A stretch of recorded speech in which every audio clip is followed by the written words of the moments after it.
Pranam Jai Jinendra. Welcome to Vanditu class. This is ninth class of Vanditu. And I think there will be total of 10 classes. So this is a ninth class. And in this class, we will continue with the discussion of Vanditu Sutra. So let's start with Mangalacharan. Namo Ariyantaram, Namo Siddhanam, Namo Ayariyanam, Namo Vajjayanam, Namo Loy Savasavanam, Eso Pancha Namukaro, Sava Papanasano, Mangalancha Savasim Paramay Mangalam. राग द्वेष विजेतारं ज्ञातारं विश्ववस्तुना सक्र पूज्य गिरामेशं तीर्थेशं श्रुतिमानय पन्नगे च सुरेन्द्रे च कौशिके पाद संस्कृति निर्विशेष मनस्काय श्री वीर स्वामिने नमः। अज्ञानां तिमिरान्धानां ज्ञान जननी शलाकया नेत्रमुन्मिलितं येन तस्मै श्री गुरुवे नमः। सर्वरिष्ट प्रणासाय सर्वभीष्टार्थदायिने सर्वलब्धिनिधानाय श्री गौतम स्वामिने नमः। ओंकार बिंदु संयुक्तं नित्यं ध्यायन्ति योगिना कामदम मोक्षदम चैव ओंकाराय नमो नमः।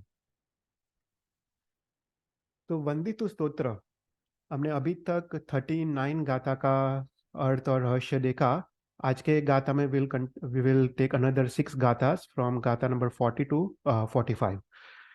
तो वंदितु स्तोत्र इसकी रचना गणधर भगवंतों ने की है और इस स्तोत्र में जो अपना धर्म है, श्रावक का जो धर्म है, उसको देशवीति धर्म कहते हैं, 5वां गुणस्थानक। तो वो देशवीति धर्म में जो हम व्रत जो गुरु भगवंत के पास से जो ग्रहण करते हैं, ग्रहण करने के बाद जो हम उसका व्रत का जो पालन करते हैं और पालन करते समय हमारे प्रमाद के वश, विषय कषाय के कारण, निंद्रा के कारण या विकथा के कारण, ये 5 कारणों सर इस व्रतों में कोई ना कोई अतिचार लगते हैं, कोई ना कोई विराधना होती है। इस विराधना को हम यहाँ पे इस वंदित स्तोत्र में यहाँ पे प्रायश्चित करते हैं। तो अभी तक हमने श्रावक के सभी 12 व्रतों के बारे में देखा, पंचाचार के बारे में देखा, उसमें लगते हुए सभी 124 अतिचार के बारे में देखा और हर एक अतिचार को हमने प्रतिक्रमण के क्रिया के वक्त याद करके उसका हमने प्रायश्चित किया, पश्चाताप किया और उसका प्रायश्चित किया। तो लेट्स ब्रीफली रिवाइज। हमने लास्ट क्लास में क्या देखा था? लास्ट क्लास में गाथा नंबर 34 से हमने देखा था कायन कायस परिकमे वायस वाया है मरसा मानसीयस सव सवयारस। तो ये गाथा में कहते हैं कि ये जो 124 अतिचार है, जो बेसिकली पाप है, विराधना है, वो सामान्य से मन वचन और काया के अशुभ योग से होती है। राइट? कोई भी अतिचार क्यों लगता है? मन वचन और काया के अशुभ क्रिया से ये अतिचार लगते हैं। तो यहाँ पे एक अद्भुत बात की है कि मन से लगते हुए अतिचार को मन से प्रायश्चित करना चाहिए, वचन को लगते हुए अतिचार को वचन से प्रायश्चित करना चाहिए और काया से लगते हुए अतिचार को काया से प्रायश्चित करना चाहिए। तो तो मन वचन काया के अशुभ योग से लगते हुए अतिचार को मन वचन काया के शुभ योग में जोड़ के उसका प्रायश्चित करना चाहिए। जैसे फॉर एग्जाम्पल देखा कि काया से कौन से अतिचार लगते हैं, जैसे जीव हिंसा की, किसी के जीव की अंग पांग का छेदन किया या घूमने गए, राइट? ये सब काया के अतिचार है। तो उससे लगते हुए अतिचार को काया को शुभ योग में जोड़ के, जैसे तप करके, कौसर करके, साधु की वैयावच करके, राइट, ऐसे काया को शुभ योग में या प्रभु भगवान की द्रव्य पूजा करके, ये काया को शुभ योग में जोड़ के काया से लगते हुए अतिचार का प्रायश्चित करना चाहिए। उसी प्रकार वचन से जो अतिचार लगते हैं, जैसे किसी की निंदा की, झूठ बोला, किसी को मन में संक्लेश पैदा किया या धर्म के विरुद्ध बोला, प्ररूपणा की, ऐसे वचन से लगते हुए अतिचार को वचन से प्रायश्चित करना चाहिए। तो कैसे प्रायश्चित करना चाहिए? भगवान की स्तुति करके, किसी के गुणगान करके, किसी को मिच्छामी डुकड़म बोल के, ऐसे करके वचन से उसका प्रायश्चित करना चाहिए। और मन से लगते हुए अतिचार, जैसे मन में कषाय उठा, क्रोध मान माया लोभ, मन में आर्त ध्यान रौद्र ध्यान उत्पन्न हुआ, तो ऐसे मन के अशुभ योग जो भी अतिचार लगते हैं उसको मन के शुभ योग में, जैसे ध्यान करके, शुभ ध्यान, लोगस का ध्यान करके आदि कौशक करके मन को शुभ योग में जोड़ के मन के लगते हुए अतिचार को मन से प्रायश्चित करना चाहिए। तो यहाँ पे एक अद्भुत बात की है गणधर भगवंतों ने। फिर उसके बाद हमने गाथा नंबर 35 वंदन वय सिक्का गार्वेशु सन्न कसाय दंडेशु गुत्ती सूय समय सूय जो यारो अमतम निंदे। तो इस गाथा नंबर 35 में हमने देखा कि जो 124 जो अतिचार लगते हैं वो सामान्य से तो मन वचन काय के अशुभ योग से लगते हैं, पर यहाँ पे और विशेष रूप से कौन से धर्म क्रिया में, कि कौन से क्षेत्र में हमको अतिचार लगते हैं। तो यहाँ पे 9 डिफरेंट क्षेत्रों को आइडेंटिफाई किया है। हमने देखा था कि ये गाथा अत्यंत महत्वपूर्ण है। शास्त्र में लिखा है कि श्रावक को सोते समय ये गाथा अवश्य बोलनी चाहिए, क्योंकि इसमें जो भी अपना धर्म है, उसमें सभी जो पाप लगते हैं उसका यहाँ पे प्रायश्चित किया गया है। तो यहाँ पे 9 क्षेत्र कौन से हैं? तो पहले बोलते हैं कि वंदन, देव वंदन या गुरु वंदन। फिर व्रत, कोई भी हमने नियम पचखान लिया हो, जैसे नौकार्सी का पचखान लिया हो या कोई भी तप या श्रावक के 12 व्रत का पचखान लिया हो। फिर शिक्षा, हमने गुरु भगवान के पास से शिक्षा जो ग्रहण की है, उसमें जो भी अतिचार लगे हैं। फिर मोहन या कर्म के उदय से गारवेशु, हमने 3 टाइप है गारव देखे, रस गारव, रुद्धि गारव, शाता गारव। फिर संज्ञा, 4 टाइप की संज्ञा। संज्ञा मतलब क्या? अनादिकालीन इच्छा, आहार संज्ञा, भय संज्ञा, मैथुन संज्ञा और परिग्रह संज्ञा। राइट, हमको खाने की इच्छा, कोई ना कोई प्रकार का भय होता है। मैथुन, पर स्त्री और पर पुरुष का आकर्षण। और उसके बाद परिग्रह संज्ञा मतलब लोभ। तो ऐसे 4 प्रकार की संज्ञा जो मोहनीय कर्म से उत्पन्न होती है। फिर 4 प्रकार के कषाय, क्रोध, मान, माया, लोभ। दंडेसु मतलब मन, वचन और काया का दंड, मतलब मन, वचन, काया का अशुभ योग में उसका प्रवर्तना। 5 समिति और 3 गुप्ती, ये सभी में हमने जो भी अतिचार लगे हैं उसका, हाँ, यहाँ पे हम निंदा करते हैं। तो ये पूरा अपना जैन धर्म यहाँ पे आ जाता है, इसलिए ये गाथा अत्यंत महत्वपूर्ण है। फिर उसके बाद गाथा नंबर 36 के बारे में देखा। संबद इट्ठी जीवो जयु पाम समाने किंची अप्पो सिवाई बंधो जैनम न द्विदुम दसम कुरई। तो यहाँ पे हमने देखा कि श्रावक के मन में, अभी तो सभी अतिचार का हमने प्रायश्चित कर दिया है। यहाँ पे श्रावक के मन में एक प्रश्न उठता है कि मैं ये जो अतिचार की क्रिया जो करता हूँ, प्रतिक्रमण करता हूँ, वो क्या निरर्थक नहीं है? जैसे यहाँ पे वो सोचता है कि जैसे हाथी होता है, हाथी जैसे सरोवर में जाके वो अपने आप साफ होता है, पर जैसे ही वापस वो आता आता है, वो कादव और मल से, धूल से वो वापस गंदा हो जाता है।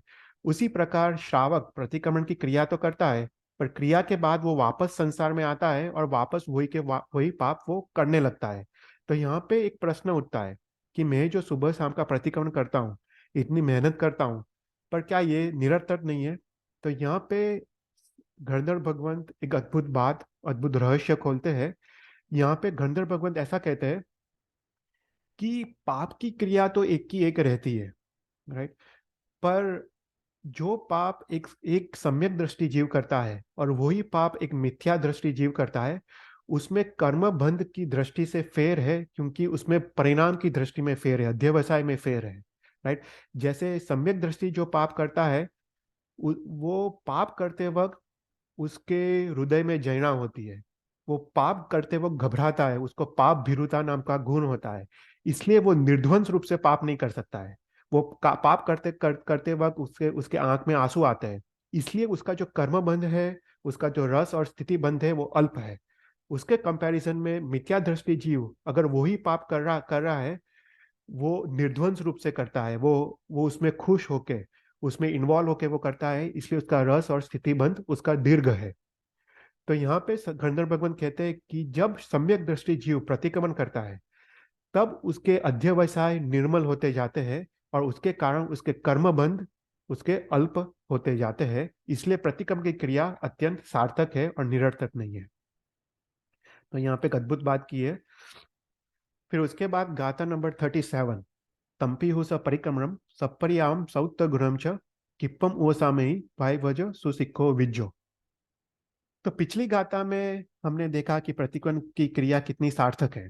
राइट। जो श्रावक, जो जो सम्यक दृष्टि जीव जो प्रतिक्रमण करता है, उसके अध्यवसाय में शुद्धि होते जाती है, उसका कर्मबंध अल्प होते जाता है।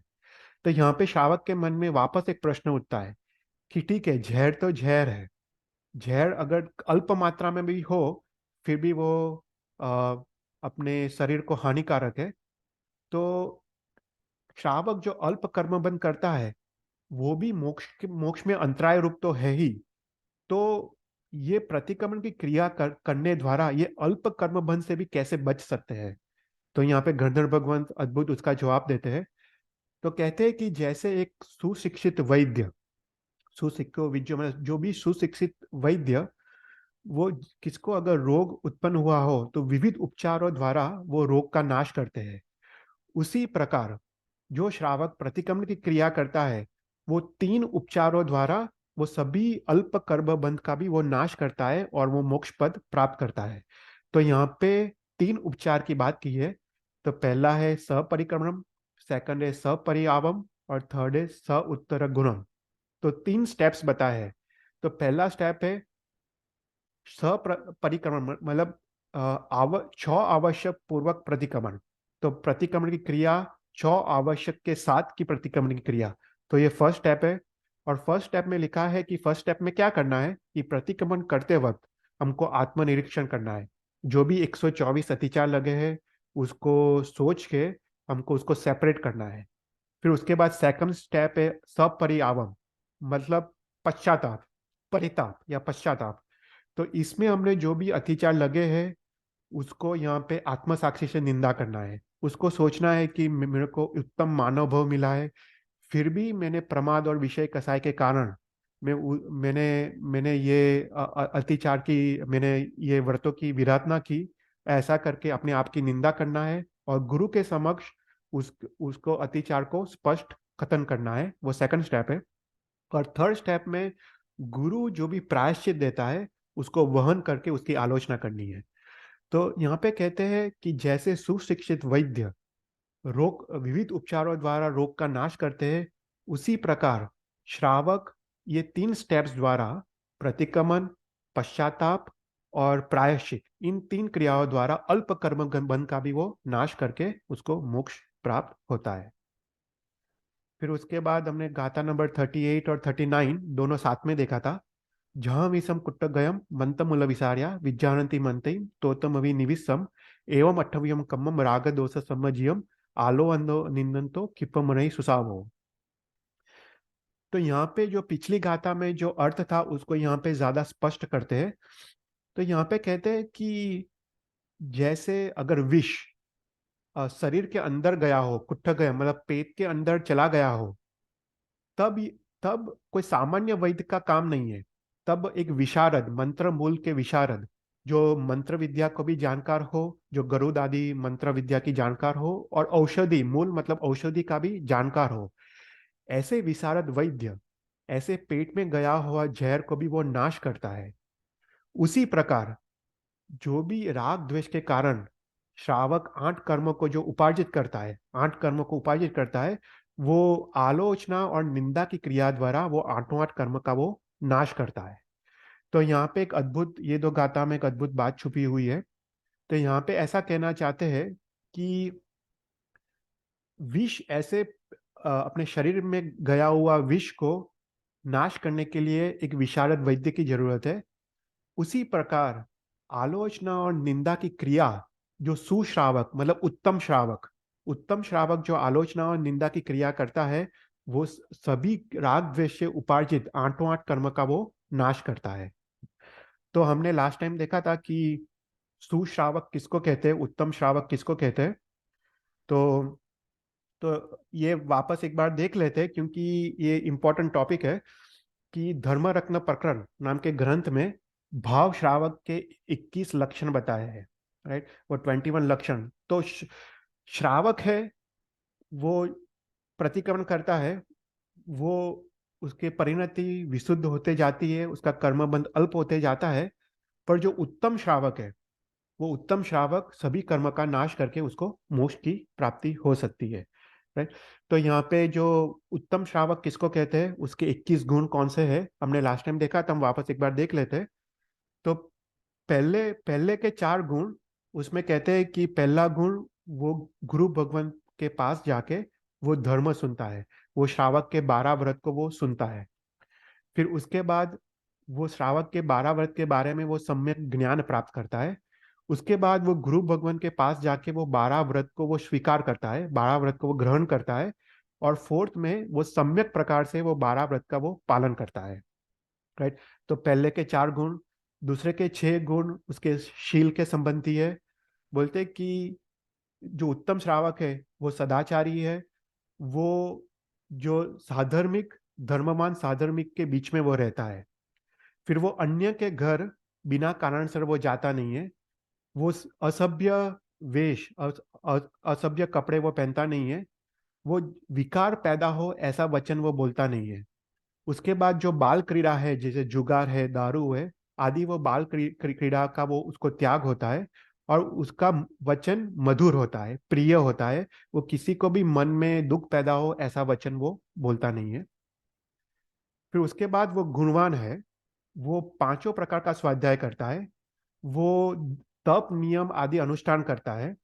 उसके बाद वो गुरु का वो विनय करता है।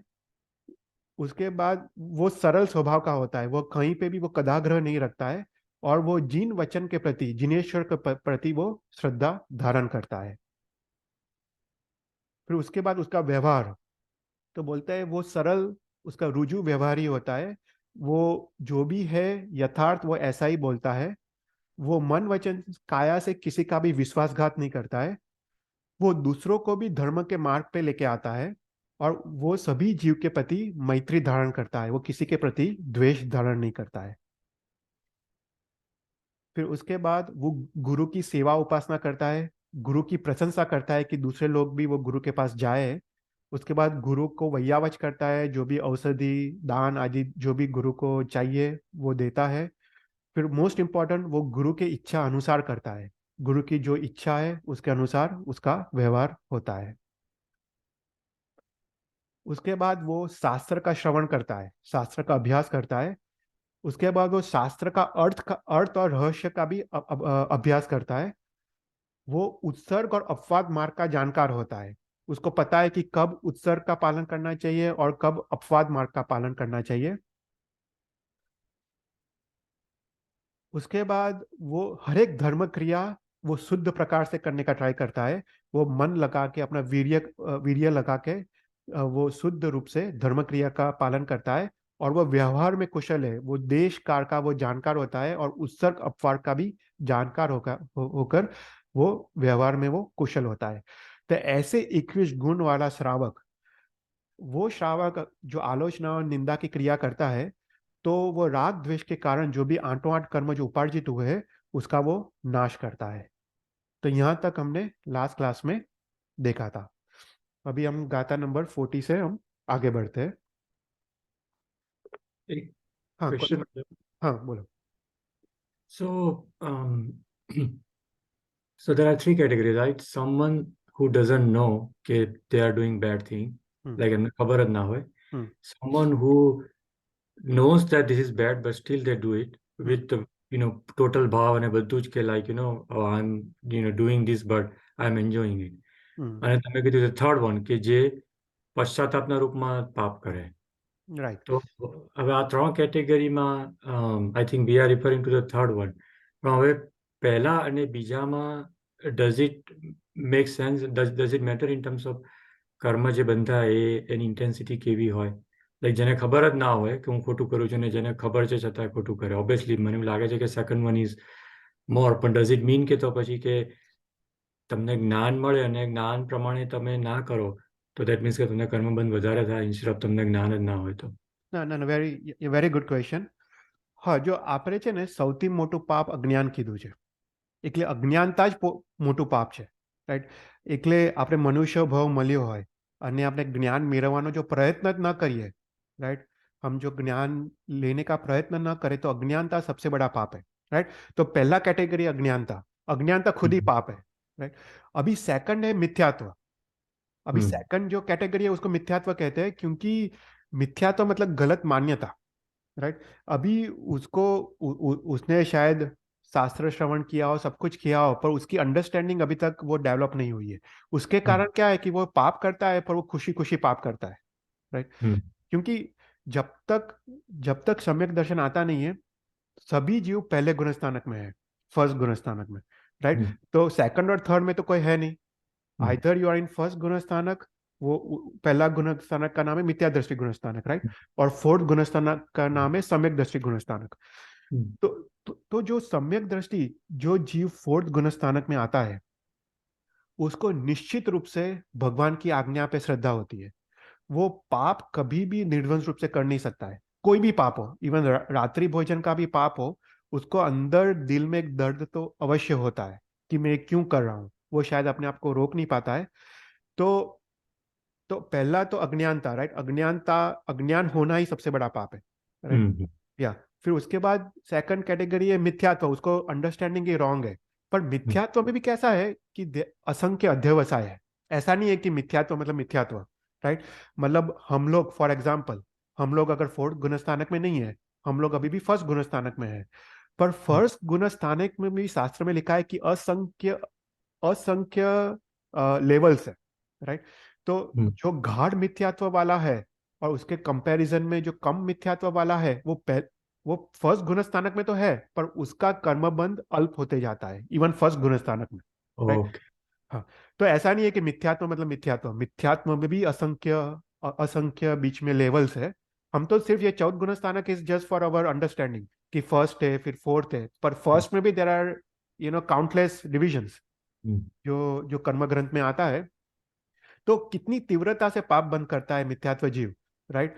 वो अगर किसी की हिंसा करता है और हिंसा करते वक्त वो बहुत खुश हो रहा है तो उसको उस हिसाब से पाप बंद लगेगा, राइट। वो हिंसा करते वक्त वो अगर न्यूट्रल रहता है तो कम पाप बंद लगेगा, राइट।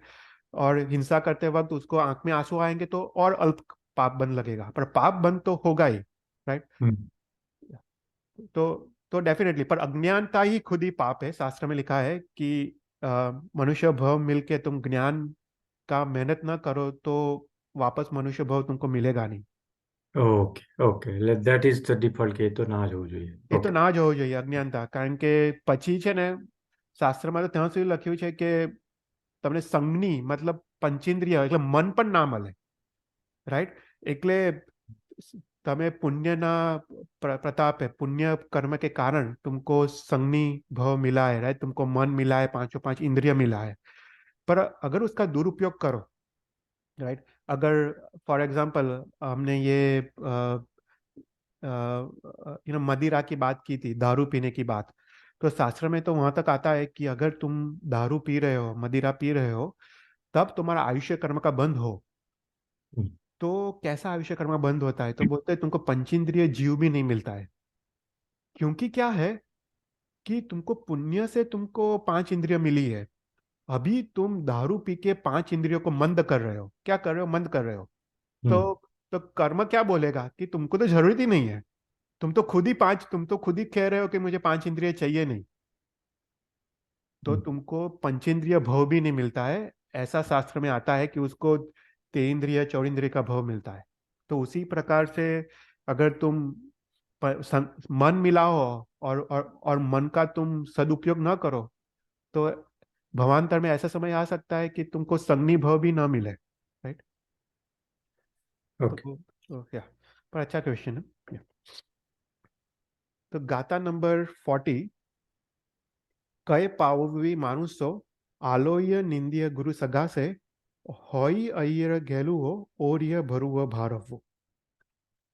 तो यहाँ पे गाथा नंबर 40 में कहते हैं कि कय पाववी मानुसो, जो मनुष्य पाप करता है, आलोय निंदिय गुरु सगा से, वो मनुष्य गुरु के पास जाके आलोचना करता है और आत्म साक्षी से निंदा करता है। होई अहिरे घेलु हो ओरिय भरुव भारव, वो मनुष्य पाप के भार से हल्का हो जाता है या पाप के भार से मुक्त हो जाता है। अर्थात जो मनुष्य पाप करता है, वो मनुष्य अगर गुरु के पास जाके वो आलोचना करता है, आत्मसाक्षी से निंदा करता है, वो पाप के भार से वो मुक्त या हल्का हो जाता है। तो यहाँ पे कहते हैं कि जिस प्रकार एक मजूर है, मजूर अपनी क्षमता से ज्यादा वो वजन उठाता है, तो वो मजूर कंटिन्यूअस वो सोचता है कि कब मैं वजन को नीचे रखूं और ये भार से मैं हल्का बनूं और शाता का अनुभव करूं। और जब उसको उचित समय और उचित स्थान आता है, तब वो भार को वो नीचे रखता है और उसके बाद उसको शाता और वो हास का अनुभव करता है। उसी प्रकार जो पाप करने वाला मनुष्य है, वो अगर गुरु के पास जाके वो अपने पाप की आलोचना करता है और अपने आत्म साक्षी से निंदा करता है, वो पाप के भार से हल्का हो जाता है या पाप के भार से वो मुक्त हो जाता है। तो यहाँ पे सबसे पहले है पाप, राइट। कय पावो मतलब पाप। तो पाप किसको कहते हैं? तो पाप की अलग अलग डेफिनेशन है। तो पहली डेफिनेशन है कि जो पुण्य का शोषण करे उसको पाप कहते हैं। फिर दूसरी डेफिनेशन है कि आत्म गुणों को जो मलिन करे उसको पाप कहते हैं। पर अगर अगर तुम कर्म ग्रंथ की दृष्टि से देखो तो कर्म ग्रंथ में पाप कर्म की 82 प्रकृति आती है। कभी हम फ्यूचर में कर्म ग्रंथ देखेंगे, उसमें जो 158 प्रकृति है उसमें 82 प्रकृति वो पाप प्रकृति है। राइट। तो ये 82 प्रकृति को पाप कर्म कहते हैं। या अगर सामान्य से सोचे तो जो भी घाती कर्म है, ज्ञानावर्णीय, दर्शनावर्णीय, अंतराय और मोहनीय कर्म, उसमें ज्ञानावर्णीय की काच 5 कर्म प्रकृति, दर्शनावर्णीय की 9 कर्म प्रकृति, मोहनीय कर्म की 28 कर्म प्रकृति और अंतराय की 5 कर्म प्रकृति। ये सभी कर्म प्रकृति पाप प्रकृति है। या अगर दूसरे एंगल से सोचे तो आधार पापस्थानक में से कोई भी पापस्थानक का सेवन उसको पाप कहते हैं। या फिर 124 अतिचार में से कोई भी अतिचार का सेवन उसको पाप कहते हैं। Right. So many different definitions. तो ऐसा मनुष्य जो पाप करता है, तो यहाँ पे एक दूसरा प्रश्न होता है कि गंधर्व भगवंत ने मनुष्य शब्द क्यों रखा, उसने जीव शब्द क्यों नहीं रखा? राइट। पाप तो सभी लोग करते हैं, आलोचना निंदा भी सभी लोग करते हैं, तो कहे पावो भी जीवोस ऐसा शब्द क्यों नहीं रखा? तो यहाँ पे इसका शास्त्रकार यहाँ पे उत्तर देते हैं कि मनुष्य ही ऐसा जीव है जो वीरती धर्म का पालन कर सकता है और सभी कर्म का क्षय करके मोक्ष में जा सकता है। देखो, देव और नारक वो लोग मैक्सिमम 4th गुणस्थान जग से जा सकते हैं, उनको सम्यक दर्शन हो सकता है, पर कभी भी वो शावक के 12 व्रत को अंगीकार नहीं कर सकते हैं। मतलब वो लोग कभी भी आलोचना और निंदा की क्रिया यथार्थ रूप से नहीं कर सकते, प्रतिक्रमण की क्रिया वो यथार्थ रूप से नहीं कर सकते। उसके बाद तिर्यंच का भव लो। तिर्यंच का भव वो अवश्य वो देश वृत्ति व्रत वो ग्रहण कर सकता है तिर्यंच का जीव, पर वो सभी कर्म का क्षय नहीं कर सकता है। उसको मनुष्य ही बनना पड़ता है, तभी वो सभी कर्म का क्षय करके वो मोक्ष में जा सकता है। इसलिए गंधर्व भगवंत ने यहाँ पे मनुष्य शब्द का उपयोग किया है कि मनुष्य ही ऐसा जीव है जो देश वृत्ति व्रत वो धारण कर सकता है और आलोचना और निंदा या प्रतिक्रमण की क्रिया द्वारा सभी कर्म का क्षय करके वो मोक्ष जा सकता है। तो कई पाववी मानुष तो आलोय निंद्य गुरु सग्गा से। तो आलोचना, आलोय मतलब आलोचना। तो आलोचना किसको कहते हैं? तो आलोचना दो शब्द से बना है, आ प्लस लोचन। आ मतलब अतिचार और लोचन मतलब स्पष्ट कथन करना। तो गुरु के पास जाके अपने अतिचारों का, अपने आत्मा के दोषों का स्पष्ट कथन करना उसको आलोचना कहते हैं। राइट। और यहाँ पे जो गुरु शब्द लिखा है, यहाँ पे गुरु शब्द से हमको गीतार्थ गुरु भगवंत लेना है। जो गुरु भगवंत छेद सूत्रों के जानकार हो, ऐसे गुरु भगवंत ही हमको हमको आलोचना दे सकते हैं। क्योंकि ये जो गुरु भगवंत है, जो गीतार्थ है, वही छेद सूत्रों के जानकार है और उस वही पाप का जो भी यथार्थ प्रायश्चित है वो ऐसे गीतार्थ गुरु भगवंत ही ले सकते हैं। अगर अगीतार्थ गुरु भगवंत हो तो आलोचना का वो ज्यादा प्रायश्चित देते हैं या कम प्रायश्चित देते हैं और उससे विशेष शुद्धि नहीं होती है। इसलिए जब हम आलोचना लेने जाए तब हम गीतार्थ गुरु भगवंत के पास ही जाना चाहिए। राइट। तो यहाँ पे कहते हैं कि आलोचना की क्रिया और आत्म साक्षी के निंदा की क्रिया, राइट, अपने जो आत्मा के दोषों हो उसके प्रति जुगुप्सा, उसके प्रति द्वेष, तो ऐसा करके हम पाप के भार से हम मुक्त हो जा सकते हैं। तो यहाँ पे एक स्टोरी आती है, तुमने सुनी होगी लक्ष्मणा साध्वी की। लक्ष्मणा साध्वी वो 24 ही पहले की बात है। राइट। वो लक्ष्मणा साध्वी एक राजा की पुत्री थी और उन्होंने तीर्थंकर परमात्मा के पास जाके उन्होंने दीक्षा ग्रहण की। फिर उसके बाद वो लक्ष्मणा साध्वी एक बार वो राजमार्ग पे वो जा रही थी और उसने एक पक्षी युगल को मैथुन क्रिया करते हुए देखा। तो लक्ष्मणा साध्वी के मन में एक विकार उत्पन्न हुआ।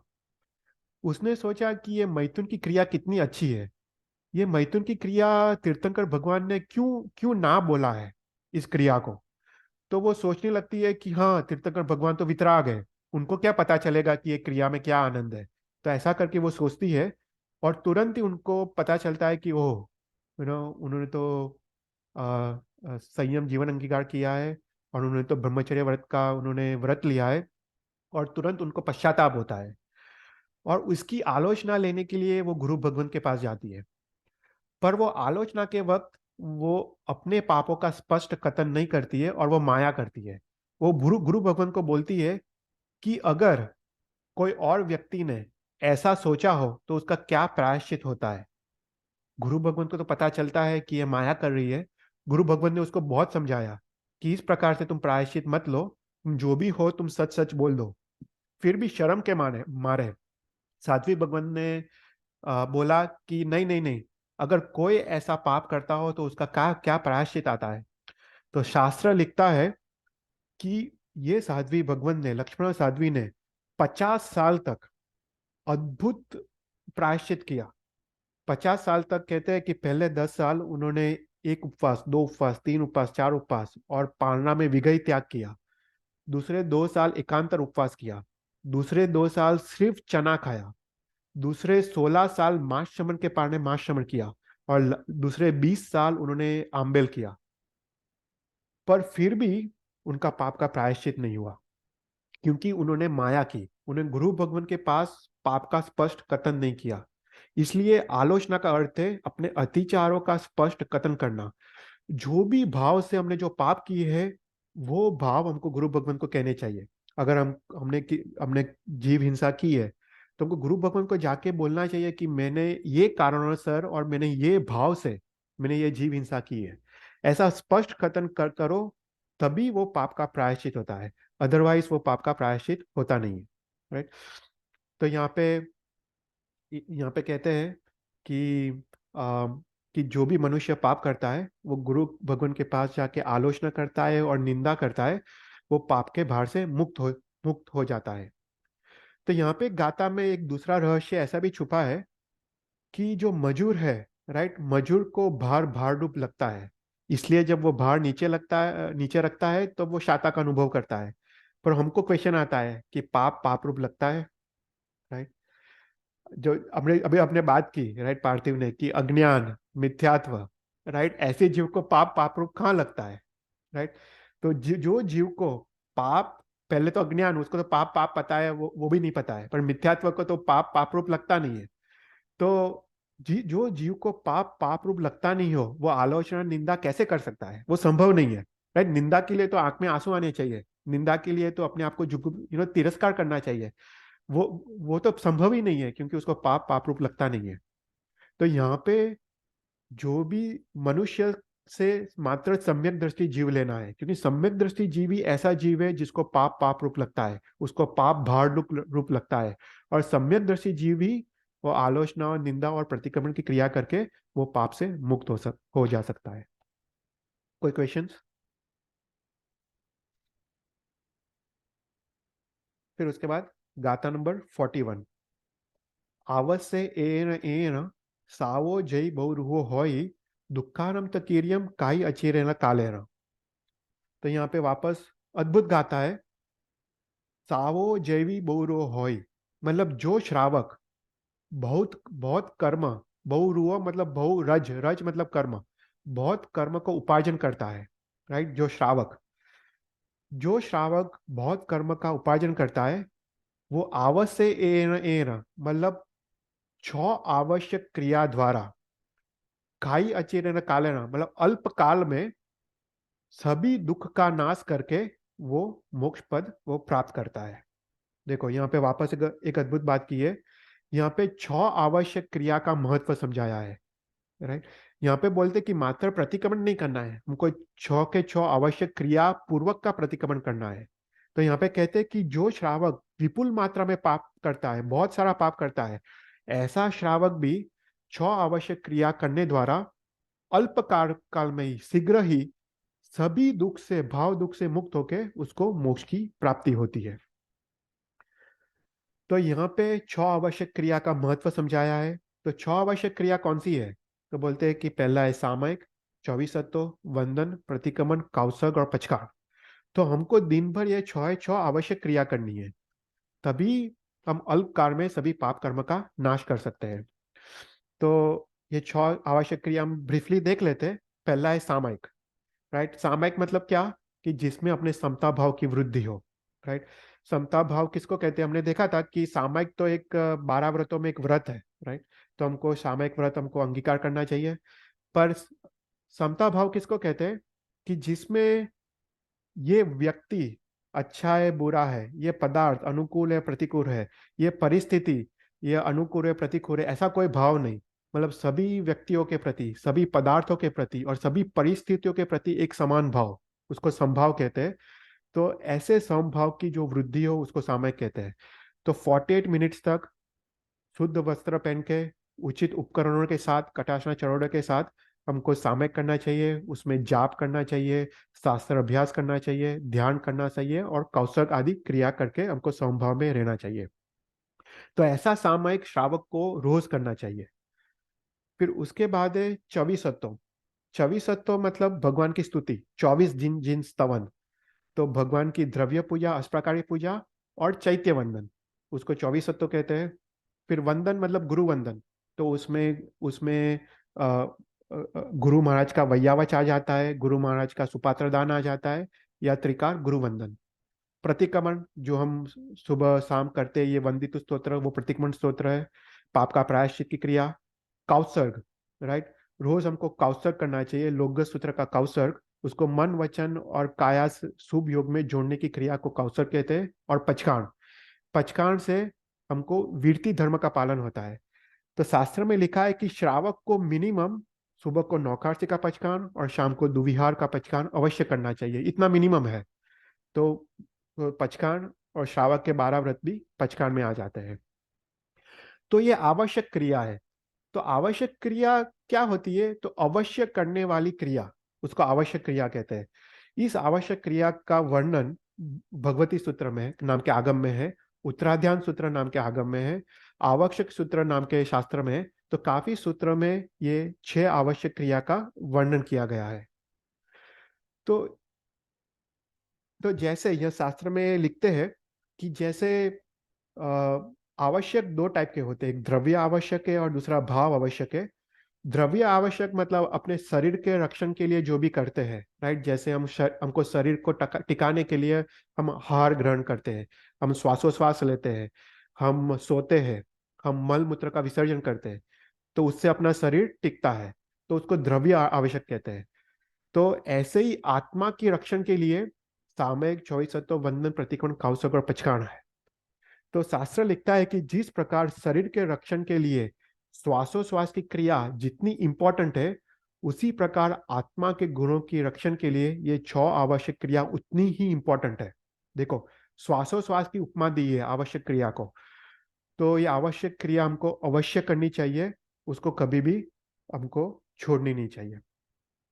तो यहाँ पे कहते हैं कि ये 6 आवश्यक क्रिया से क्या लाभ है। तो यहाँ पे बोलते हैं कि सामयिक सामयिक की क्रिया से हमको समता भाव की वृद्धि तो होती है, पर सभी पाप रूप व्यापार का त्याग होता है। फिर बोलते हैं कि 24 तत्व की क्रिया से दर्शनावर्णीय कर्म का क्षय होता है। दर्शन दर्शन की विशुद्धि होती है, मतलब दर्शनावर्णीय कर्म का क्षय होता है। फिर गुरु वंदन से नीच गोत्र नाम कर्म का क्षय होता है, और सॉरी, नीच गोत्र कर्म का क्षय होता है और उच्च गोत्र कर्म का बंध होता है। प्रतिक्रमण की क्रिया द्वारा हम संयम जीवन की तरफ आगे बढ़ते हैं। हमको पाप का जो प्रायश्चित होता है और हमको कर्म बंध, हमको हमको अध्यवसाय विशुद्ध होते होते जाते हैं, और हमको ऐसे कर्म बंध हमको कम होते जाते हैं। काउसर्ग से हमको मन वचन काया हम शुभ योग में उसको जोड़ते हैं। और पचकान से हमको आश्रव के द्वार बंद होते हैं, वो वीरती धर्म का पालन होता है। तो ऐसे 6 आवश्यक क्रिया हमको अवश्य करनी चाहिए। तो यहाँ पे लिखते हैं कि जो श्रावक विपुल मात्रा में कर्म उपार्जन करता है, वो श्रावक ये 6 आवश्यक क्रिया द्वारा अल्प काल में ही सभी दुख, मन का दुख, शरीर का दुख और भाव दुख, अपने आत्मा का दुख को नाश करके वो मोक्ष को प्राप्त करता है। तो यहाँ पे एक प्रश्न होता है, राइट, कि श्रावक क्या विपुल मात्रा में पाप कर सकता है क्या? सावो जैवी बुरो होय, ऐसा तो लिखा है। पर क्वेश्चन उठता है कि श्रावक क्या विपुल मात्रा में पाप कर सकता है? तो बोलते हैं कि ये रिलेटिव है। ओके, मिथ्या दृष्टि के कंपैरिजन में जो सम्यक दृष्टि श्रावक है, उसका कर्मबंध अल्प है।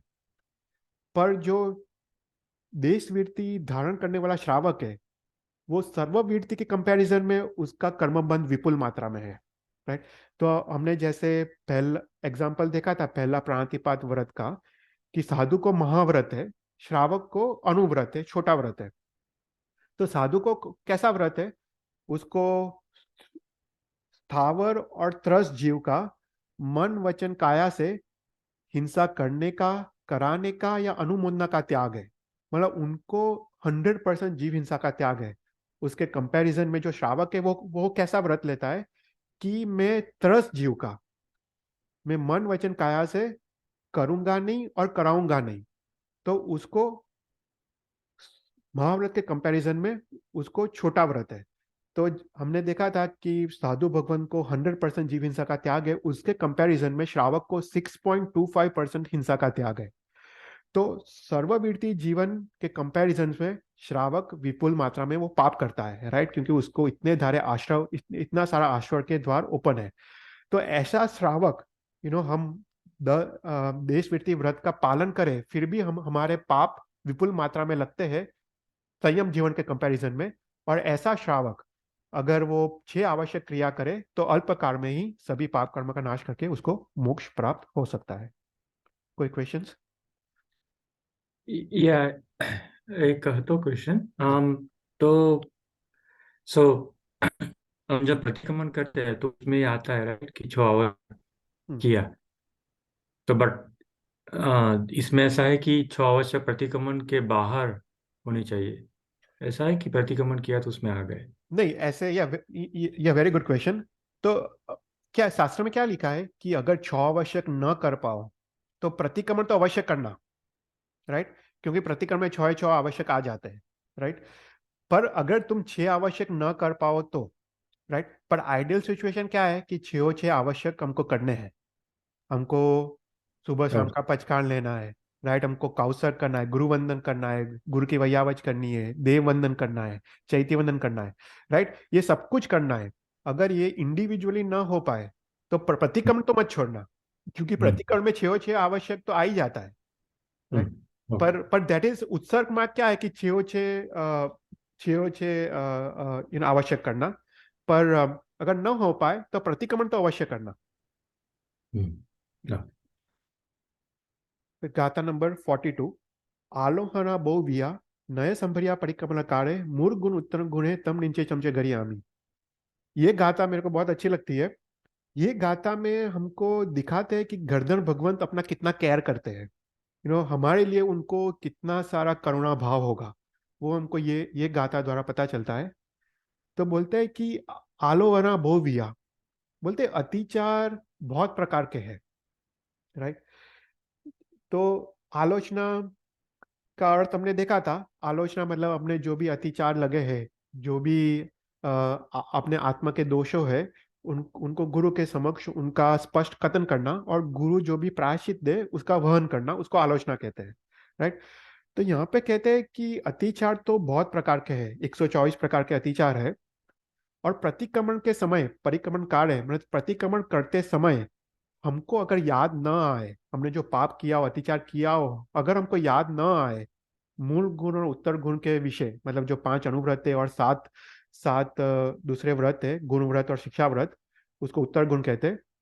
तो उस जो पाप अतिचार याद न आए हो उसकी उसकी भी मैं निंदा और घृणा करता हूँ। देखो कितनी अद्भुत बात की है। तो यहाँ पे हमको दिखाता है कि गंधर्व भगवंत हमारी केयर कर रहे हैं, राइट।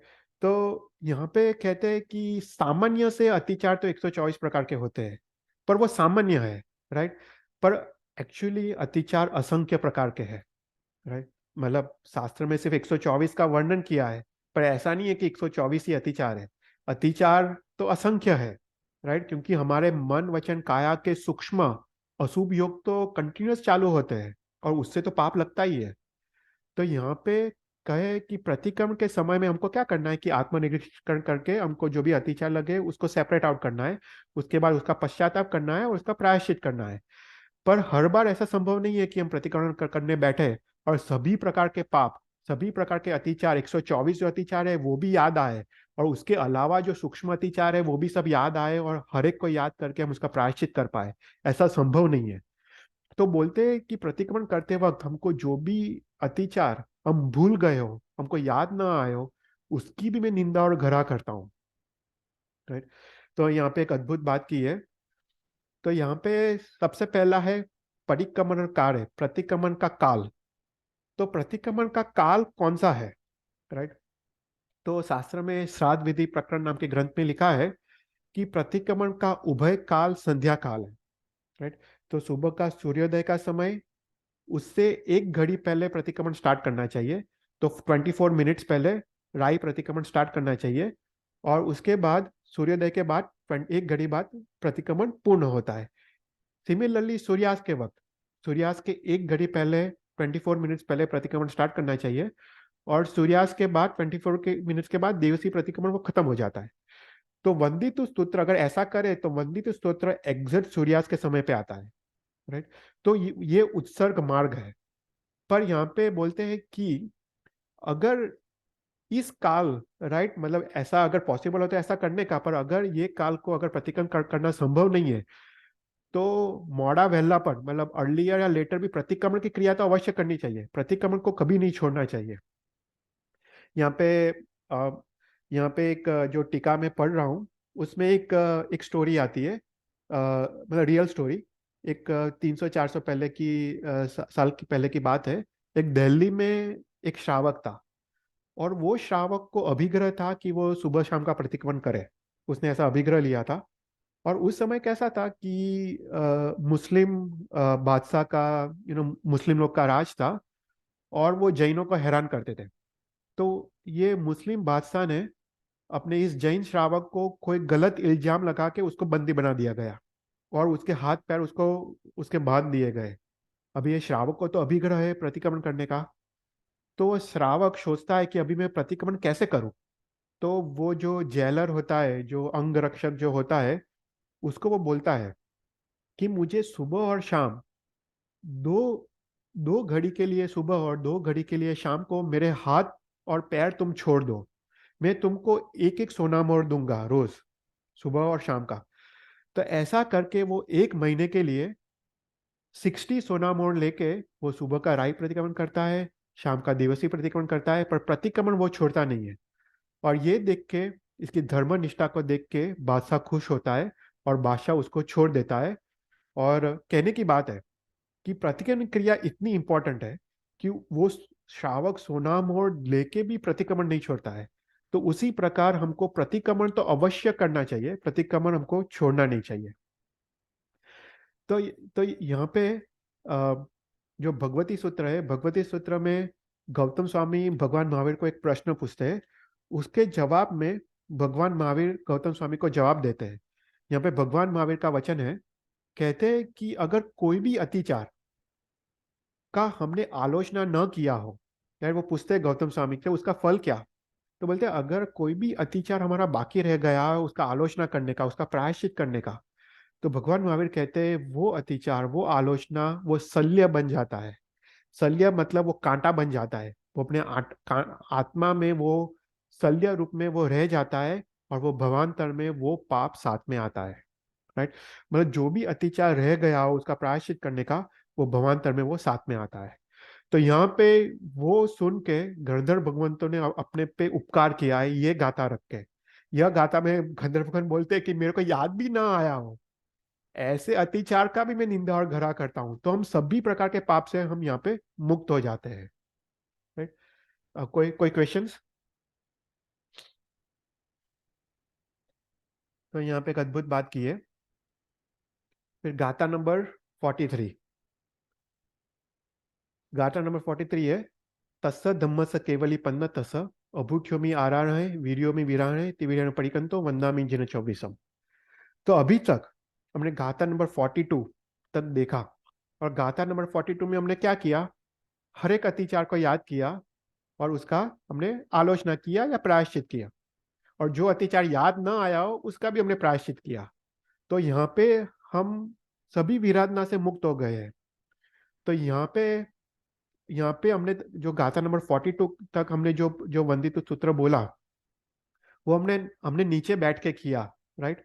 हमने हमने बैठ के किया, और वो जो बैठने की क्रिया है, वो जो आसन है, उसको गोदाहिका आसन का नाम दिया गया है।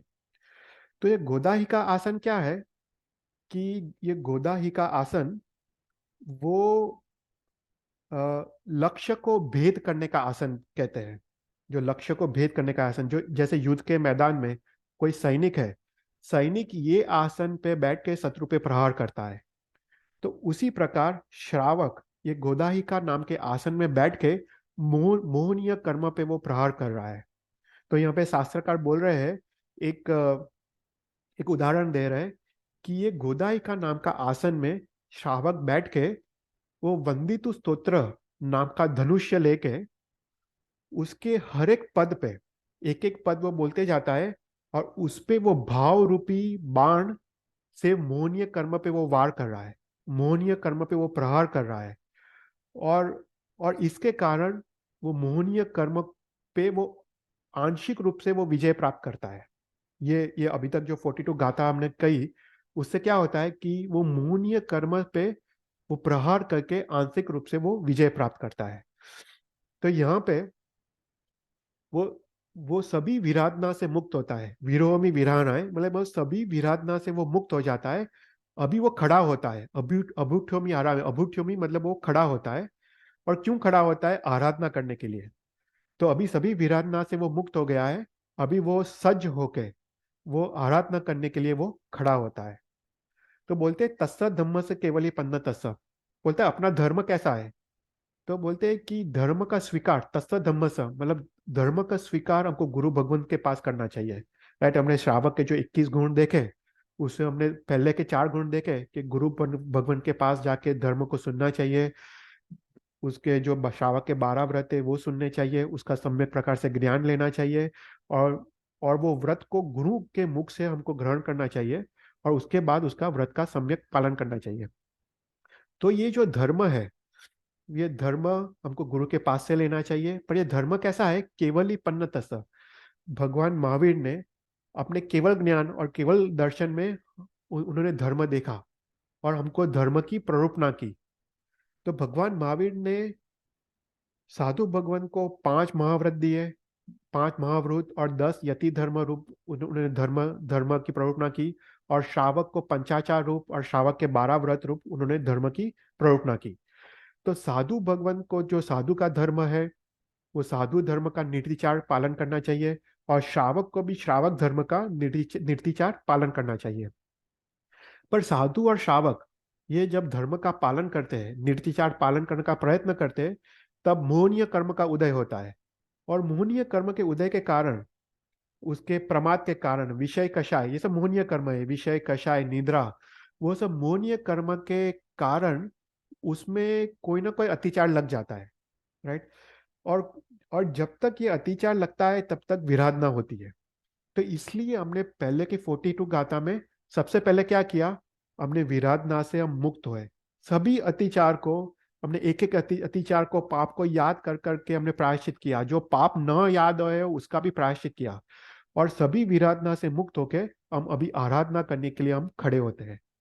तो शास्त्र यहाँ पे कहता है कि हम सम्यक प्रकार से आराधना तभी कर सकते हैं जब हम विराधना से मुक्त होते हैं। तो पहला स्टेप है विराधना से मुक्त होना। उसके बाद ही हम धर्म की आराधना सम्यक रूप से कर सकते हैं, क्योंकि इस धर्म की आराधना करने के लिए हमको संवेग, निर्वेद आदि भाव चाहिए, और तभी वो आराधना मोक्ष लक्षी हो सकती है। तो इसलिए सबसे पहले 42 गाथा में विराधना से मुक्त हुए, और अभी हम 43rd गाथा में आराधना करने के लिए खड़े हो रहे हैं। तो अगर हम, if you go back to the first गाथा में क्या था? वंदितु सव सिद्धे धम्माई यरे सवसा हुआ इच्छा में परिकम सावक धम्माई आरस। तो फर्स्ट गाथा में हमने क्या किया? हमने फर्स्ट गाथा में हमने एक मंगलाचरण किया था, हमने पंच परमेश्वरी को नमस्कार किया। हमने नमस्कार क्यों किया था? क्योंकि जो प्रायश्चित की क्रिया है वो अत्यंत कठिन है। राइट। हम अभी भी सोचो, हम प्रायश्चित हम कर नहीं सकते। राइट। हमको आंख में आंसू नहीं आते, हमको निंदा होती नहीं है, क्योंकि प्रायश्चित की क्रिया इतनी कठिन है। और वो प्रायश्चित क्रिया अपनी निर्विघ्न रूप से पूर्ण हो, कोई भी उसमें विघ्न ना आए, इसलिए हमने पंच परमेश्वरी को नमस्कार करके मंगलाचरण किया। तो यहाँ पे हमने प्रायश्चित क्रिया खत्म करी 42 गाथा में। अभी कहते हैं कि आराधना की क्रिया भी अत्यंत कठिन है। जैसे प्रायश्चित की क्रिया कठिन है, ऐसे धर्म की आराधना सिंपल नहीं है। धर्म की सम्यक रूप से धर्म धर्म की आराधना भी अत्यंत कठिन है।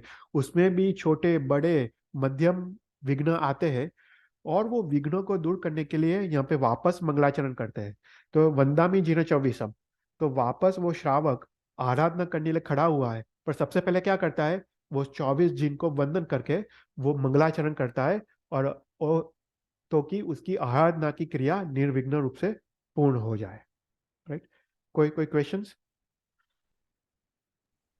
तो इफ आप अगर थोड़ा बताइए कि ये वीरो में वीराणा है और थीवी है पड़ी कंतो, उसका मतलब क्या?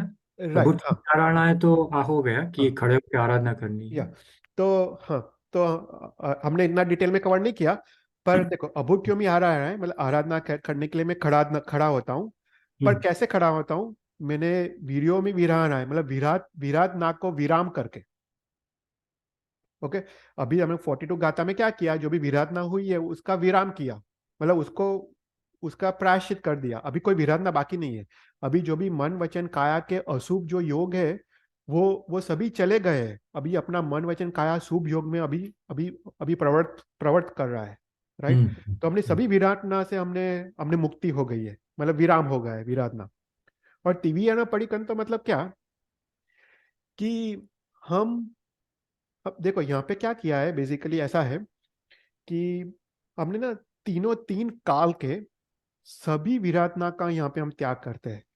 तो बेसिकली एक रहस्य ऐसा छुपा है कि अभूत्योमी आराधना से हम क्या करते हैं, कि वर्तमान काल में हम जो भी विराटना होती है उसका हम प्रायश्चित करते हैं वर्तमान काल में, वो हम्म। पर्टिकुलर मोमेंट में। राइट? वीडियो में विराधना से क्या करते हैं, कि भविष्य में जो भी विराधना हो रही है उसका प्रायश्चित हो जाता है वो पंक्ति से। और तिवियन पड़िकंतो से भूतकाल में जो भी विराधना हुई है उसका यहाँ पे हम हम्म। पड़िकंतो मतलब प्रायश्चित करते हैं। मन तिवियन मतलब मन वचन काया से, तिवियन मतलब मन वचन काया से। पर एक रहस्य ऐसा भी छुपा है कि ये तीन पंक्ति से भूत भविष्य और वर्तमान तीनों तीन काल का सभी विराधना हम त्याग करके हम आराधना करने के लिए हम तैयार होते हैं। तो ऐसा भी एक मीनिंग निकलता है इसका। हाँ। ओके। मतलब इतने सारे रहस्य छुपे हैं ना, पर हम सब कुछ कवर नहीं कर सकते, क्योंकि फिर ना काफी मतलब ऐसा लगेगा बहुत बोर भी, मतलब पर बहुत सारे रहस्य छुपे होते हैं उसमें। पर वेरी वेरी गुड क्वेश्चन। पर काफी सारे अंदर इतने सारे रहस्य छुपे होते हैं ये सब पंक्ति, इसलिए गंधर्व भगवान ने लिखा है ना। उनके पास तो 12 अंक का ज्ञान था, और उनका एक एक शब्द, राइट, एक एक शब्द के पीछे तो कितने सारे मीनिंग होंगे। हम तो सिर्फ बहुत लिटरली मीनिंग देख रहे हैं, पर इतने सारे मीनिंग होंगे एक एक शब्द के पीछे। जी। राइट?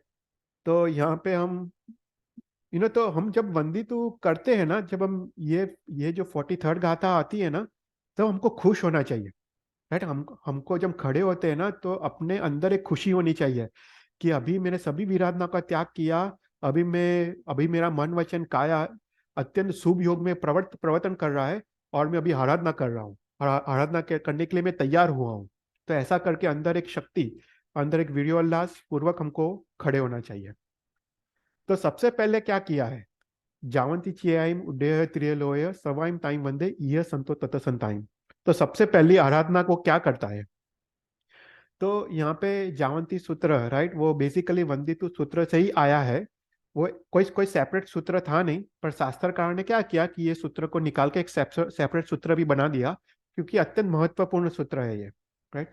तो सबसे पहली आराधना क्या है, तो उड्डेय अय त्रियलोय, मतलब ऊर्ध्वलोक अधोलोक और तिरछालोक, उसमें जो भी चैत्य है, चेयाइम मतलब जो भी चैत्य है, दोनों शाश्वत और अशाश्वत, जो भी चैत्य है, वो चैत्य में जो भी भगवान है उन सबको वंदन किया गया है।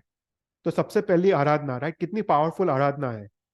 तो जो भी पूरे ब्रह्मांड में, पूरे ऊर्ध्वलोक अधोलोक और मध्यलोक, उसमें जो भी देरासर है, देरासर में जो भी भगवान है, भगवान को यहाँ पे वंदन किया गया है। और ये सबसे उत्कृष्ट आराधना, ये प्रथम आराधना है।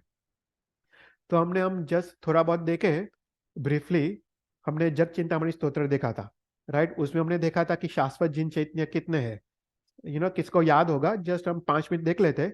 17 सहस्र लखा छपन कोडियो 32 बासियम तीलो चैदे वंदे 15 कोടി सायम कोड़ी बार लकर वन्ना 36 ससे सहस्रसिम सास बिंबाइम परमामी।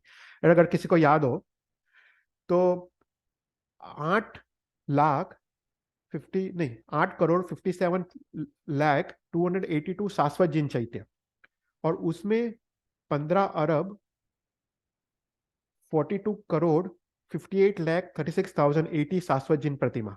तो ये तो थी सिर्फ शाश्वत जिन प्रतिमा। हमने तो जग चिंतामणि स्तोत्र में ये सब कुछ एकदम डिटेल में देखा था कि ऊर्ध्वलोक में कितना है, अधोलोक में कितना है, मध्यलोक में कितना है, राइट, बहुत डिटेल में देखा था। पर इतने शाश्वत जिन चैत्य, उसमें रहे इतने शाश्वत जिन प्रतिमा को वंदन किया गया है। उसके ऊपर हमने देखा था कि ये तो मध्यलोक में तो यू नो सिर्फ हमने अरिद्वीप को ही देखा, पर अरिद्वीप के बाहर असंख्य ज्योतिष के विमान है, और इस असंख्य ज्योतिष के विमान में भी जिन चैत्य है। तो उस वो असंख्य जिन चैत्य को भी यहाँ पे समावेश कर दिया है ये जावंती स्तोत्र में, और उसको भी वंदन किया है। और उसके अलावा जो अशाश्वत तीर्थ है, जैसे हम गुजरात में जो सपोज अपने घर के देरासर जाते हैं, तो वो देरासर के भगवान को भी वंदन किया है। हम तारंगा तीर्थ जाते हैं, उसमें अजितनाथ भगवान को भी वंदन कर दिया है। तो ऐसा करके शाश्वत और अशाश्वत सभी तीर्थों को यहाँ पे वंदन किया है। तो यहाँ पे ऊर्ध्वलोक में हमने देखा था कि 84,97,023, सबसे ज्यादा अधोलोक में 7 करोड़ 72 लाख शाश्वत जिन चैत्य, और अपने तीर्थालोक में 3,259 शाश्वत जिन चैत्य। ऐसा करके जगचिंतामणि स्तोत्र में देखा था। और ये इतने भगवान, राइट, ऊर्ध्वलोक में इतने, अधोलोक में और तीर्थालोक में, ऐसा करके 15 अरब या ये पता नहीं, यहाँ पर 15 अरब 42 करोड़ ऐसा कुछ था नंबर, राइट। तो यहाँ पे सबसे पहली आराधना कौन सी है? सबसे पहले आराधना, हम खड़े होते हैं तो सबसे पहले सभी भगवान को हमने पूरे 14 राजलोक में सभी भगवान को यहाँ पे वंदन किया गया है। तो हमको ये स्तोत्र बोलते वक्त कितना भाव उल्लास प्रकट होना चाहिए, राइट। फिर उसके बाद दूसरा दूसरा क्या किया है? दूसरा धर्म आराधना, सभी साधु भगवान को यहाँ पे वंदन किया है। जावंत केवी साहू भरे रवे महाविदेह सवेसिम तेसी परो तिवेन तिदंड वीर्यारम। तो यहाँ पे बोलते हैं कि जो भी हमने अरिद्वीप देखा था, अरिद्वीप में जो 15 कर्म भूमि है, भरत, ऐरावत और महाविदय, तो ऐसे भरत, ऐरावत और महाविदय में ही सर्ववीर्ति धर्म है, राइट। उसमें ही साधु भगवान संयम जीव, कोई भी जीव संयम जीवन अंगीकार कर सकता है। ये कर्म भूमि के बाहर सर्ववीर्ति धर्म नहीं है, संयम जीवन नहीं है। तो इसलिए कहते हैं कि जो भी साधु भगवान ये भरत, ऐरावत और महाविदय में है, और अ से क्या है, जो साधु भगवंत ये अरिद्वीप के बाहर जाते हैं, जैसे विद्याधर साधु भगवंत अपने आकाशगामिनी विद्या द्वारा, चरण लब्धि द्वारा वो नंदीश्वर द्वीप जाते, कुंडल द्वीप जाते, रुचक द्वीप जाते हैं, राइट। तो ऐसे साधु भगवान का भी यहाँ पे समावेश कर दिया है अशब्द से। तो जो भी 15 कर्मभूमि और उसके बाहर जो भी साधु भगवंत है, और वो साधु भगवंत कैसे है, तिवियन टिदंड वीर्यानम, तो यहाँ पे विशेषण लिया है कि जो ने जिसने मन वचन काया के दंड, त्रिदंड मतलब तिविहरा मतलब मन वचन काया के 3 दंड से जिसने विराम पामा हो, मतलब मन की अशुभ क्रिया, वचन की अशुभ क्रिया और काया की अशुभ क्रिया से जिसने विराम पामा हो, मतलब जो मन गुप्ती, वचन गुप्ती और काया गुप्ती में हो, मतलब जो 5 समिति और 3 गुप्ती का पालन करते हो, राइट। जो अष्प्रवचन माता, वो साधु साधु का सबसे बेसिक आचार कौन सा है? 5 समिति और 3 गुप्ती, राइट। तो ऐसे 5 समिति और 3 गुप्ती का पालन करने वाले महात्मा जो भी साधु भगवंत थे पूरे ये तीर्थालोक में, उस साधु भगवान को सबको यहाँ पे वंदन किया गया है। तो अत्यंत पावरफुल स्तोत्र। तो अगेन हम जग चिंतामणि में देखा था, उक्को सय सत्तरी सय जीरावरंत विहरंत लभई नव कोड़ी केवली कोड़ी सहस नव साव गम्मई, राइट। इसमें आता है कि उत्कृष्ट है 170 तीर्थंकर परमात्मा। फिर उत्कृष्ट से कितने साधु भगवंत होते हैं? तो बोलते हैं 9 करोड़ केवली भगवंत और 9,000 करोड़ साधु भगवंत, वो उत्कृष्ट है। अजितनाथ भगवान के समय में इतने साधु भगवंत थे महाविद्य क्षेत्र में। और जगन्य से, या अभी वर्तमान काल में संपई जीनवर मतलब संप्रति काल में, मतलब वर्तमान काल में 20 जीनवर 20 मतलब 20 विहरमान तीर्थंकर है। मुनिम बिहू कोड़ी वर्णान मतलब 2 करोड़ साधु भगवंत केवली भगवंत है। और 2000 करोड़ साधु भगवंत है। थोड़ी जे नित्य व्याणी मतलब मैं नित्य प्रभात प्रभात में उसकी स्तवना करता हूँ। यहाँ पे जावन जावंत केवी साहु स्तोत्र में वही चीज है, पर यहाँ पे सभी साधु भगवंत का यहाँ पे समावेश कर दिया है। मतलब वो केवली साधु भगवंत हो, छद्मस्त साधु भगवंत हो, विद्याधर साधु भगवंत हो, या कोई भी साधु भगवंत जिसका 5 समिति और 3 गुप्ति का पालन करने वाले हो। अपना रिक्वायरमेंट इतना ही है, जो भी अपने आचार, साधु के आचार का पालन करते हैं, 5 समिति 3 गुप्ति, ऐसे साधु भगवान को यहाँ पे हम वंदन करते हैं। राइट। तो यहाँ पे गाथा नंबर 46 को हम फिनिश करते हैं, और नेक्स्ट क्लास में और 5 गाथा लेंगे। पर यहाँ पे 2 धर्म आराधना की है। सबसे पहले सभी भगवान को वंदन किया है, और उसके बाद दूसरी धर्म आराधना में सभी साधु भगवान को यहाँ पे वंदन किया गया है। कोई भी क्वेश्चंस?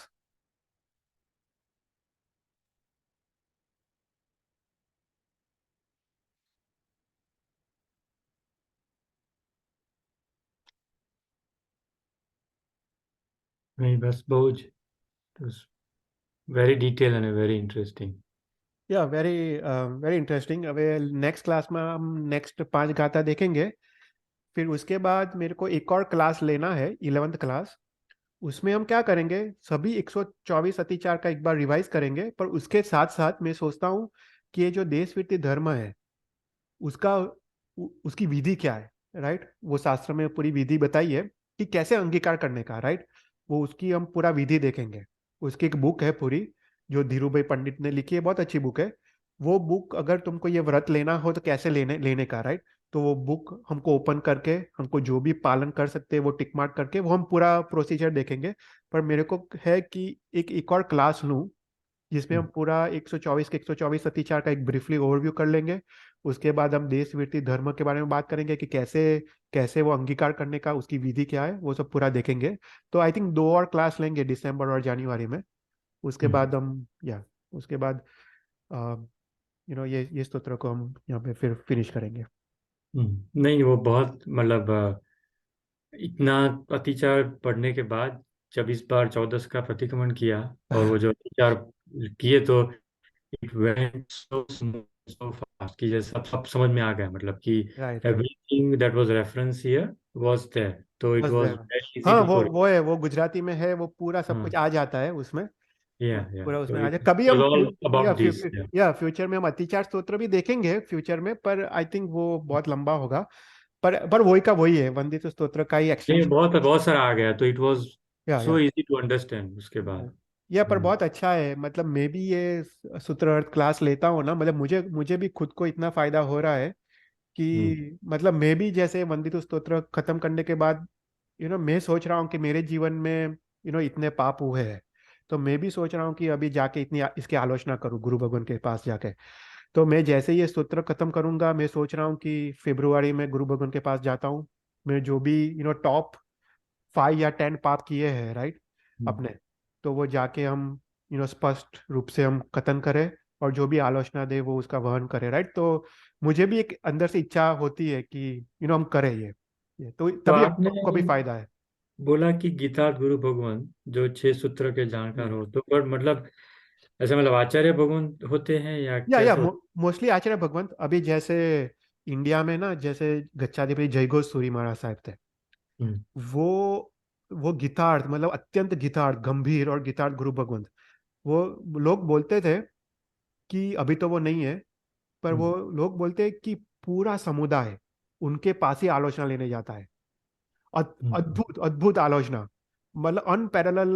उनका ज्ञान तो अनपैरेलल था ही।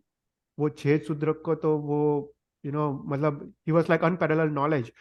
पर उसके ऊपर वो जो आलोचना देते थे ना, वो भी अद्भुत।